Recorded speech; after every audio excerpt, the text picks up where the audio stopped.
Manchester United are firmly interested in signing Portuguese goalkeeper Diogo Costa from FC Porto next season, according to Fabrizio Romano via Cutoffside. The Red Devils have identified Costa as a replacement of David De Gea and are determined to get him despite his €75 million release clause.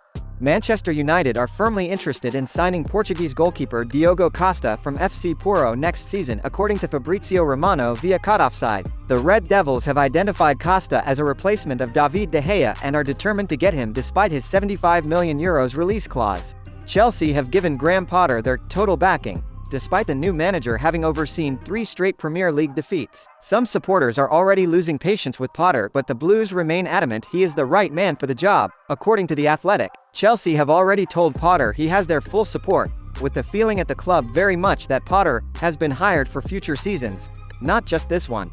Adrien Rabiot has been one of Juventus' best players this season, helping the Bianconeri's revival in Serie A in recent weeks. The Frenchman's contract expires at the end of the season, but Tuttosport have reported that Juventus are going to reward Rabiot's splendid displays with a renewal. The only roadblock, however, could be Rabiot's demands for a raise. The midfielder currently earns €7 million per season. Juventus are looking to make a surprise move for PSG defender Marquinhos to strengthen their defense, reports Calciomercato Web. As per the report, Marquinhos will consider his story at PSG complete if Les Parisians are able to win the Champions League this season. With his contract expiring in 2024, Juventus are willing to spend big to get the Brazilian to Turin.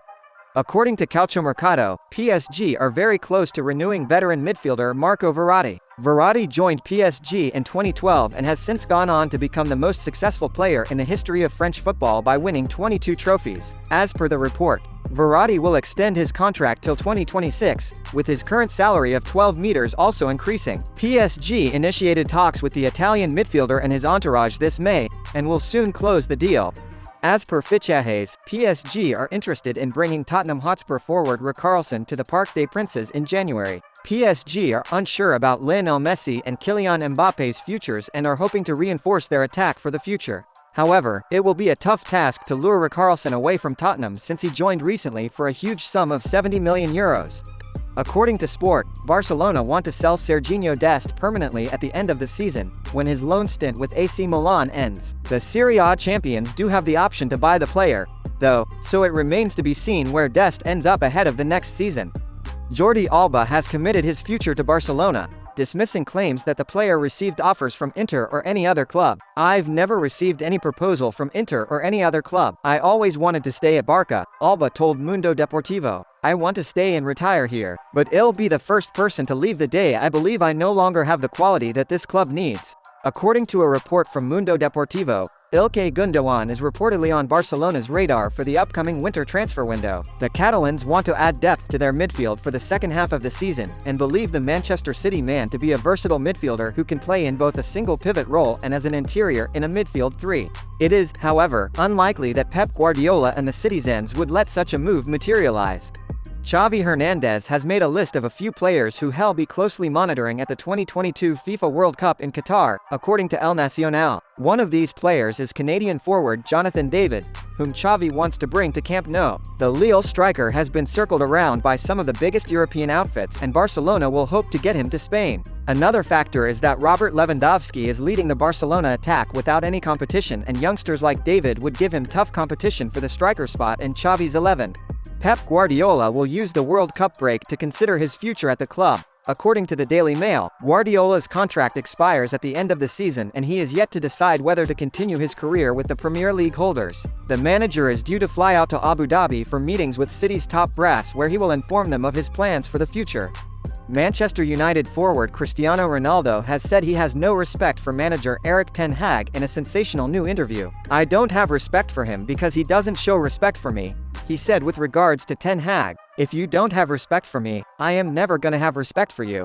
Ronaldo also said he felt he had been betrayed by Man Utd and blamed for everything that has gone wrong at the club, making him feel like a black sheep. Ronaldo also added that he still wants the best for Man Utd but simply feels things are not being done in the right way at Old Trafford. "I think the fans should know the truth. I want the best for the club. This is why I come to Manchester United," he added. "But you have some things inside that don't help us reach the top level as City, Liverpool and even now Arsenal. A club with this dimension should be top of the tree in my opinion, and they are not, unfortunately." Erling Holland has been ruled out of Norway's upcoming friendly against the Republic of Ireland but could feature when they take on Finland. Holland recently recovered from an injury which kept him out of his side's recent matches against Leicester and Sevilla, though he returned to the starting 11 for the 2-1 loss at Brentford on Saturday. Erling Braut Haaland and Jacob Karlstrom will not join the national team to Dublin. An update from the NFF read, "The way it looks now, they will make it to the run-up to the Finland match. Christian Thorstvedt has broken his toe and is unavailable for the team. Enter Mads Hedenstad Christensen and Sivert Hegheim Mansverk." Former Man UTD defender Gary Neville says Alejandro Garnacho's arrogance means he is destined to succeed at Old Trafford. "If you're a young player at Man United, you've got to have arrogance," Neville told Sky Sports. "You have to have ego. He looks like he's got that and passion as well. He's just delivered a moment of brilliance and he's broken Fulham's hearts. They played so well in the second half. James scored but Garnacho the hero." Jose Mourinho has dug out his Roma squad in public once again, with the Portuguese claiming he has players performing at a very low level. Mourinho, who was shown another red card for berating the match officials before his team snatched a late leveler, told reporters of his frustration, "I don't want to hide. There are players here who right now are performing at a very low level. The break is coming up. It will be the right moment for certain players to look at themselves and try a little self-criticism. Despite all these problems, we are a united group. A team that misses a penalty at the 92nd minute is usually dead, but not us. We kept going. I called these final 20 minutes the minutes of hope that one day we can play Pellegrini and Dybala together." Bernardo Silva insists that Cristiano Ronaldo still has the backing of his teammates, as he claimed Portugal would play for their captain in Qatar. "The reality is when you've got a player like Cristiano, it's natural that sometimes you play for him because he can win you the game in the final minutes," Bernardo told FIFA. The same goes for other countries. It's natural, for example, that France always look to Mbappe because he can decide a match at any time. Brazil have Neymar and with Argentina it's Lionel Messi. When you have these kinds of players on your side, you have to take advantage of them. Although I agree you can't become overdependent on them as this can disrupt the team dynamics. But, if we get it right, having Cristiano in our team will be a powerful weapon. La Gazzetta dello Sport says Juventus will ask Everton for a discount on the €28 million they owe to sign Keane on a permanent basis next summer. Juve will make the request as not all the conditions have yet matured on the loan deal for Keane, who rejoined his former club on a 2-year loan in 2021. Keane netted just twice in 32 Premier League games for Everton. He is now refinding his form at Juve this season under coach Max Allegri and has been key to their revival over the past month. Pinto says both players should be going to the World Cup. He declared, "I cannot accept, both Roma and the representatives of other clubs, that people try to justify international call-ups with what is happening at club level. If Tammy is not part of the England squad because he didn't score over the last month, for example, but they called up a player who was on the bench for his club yesterday, then in that case Smalling ought to be a starter for England." He added, "I want to say we are satisfied with Tammy, but always with the perspective that he can still improve, and I am sure he will do."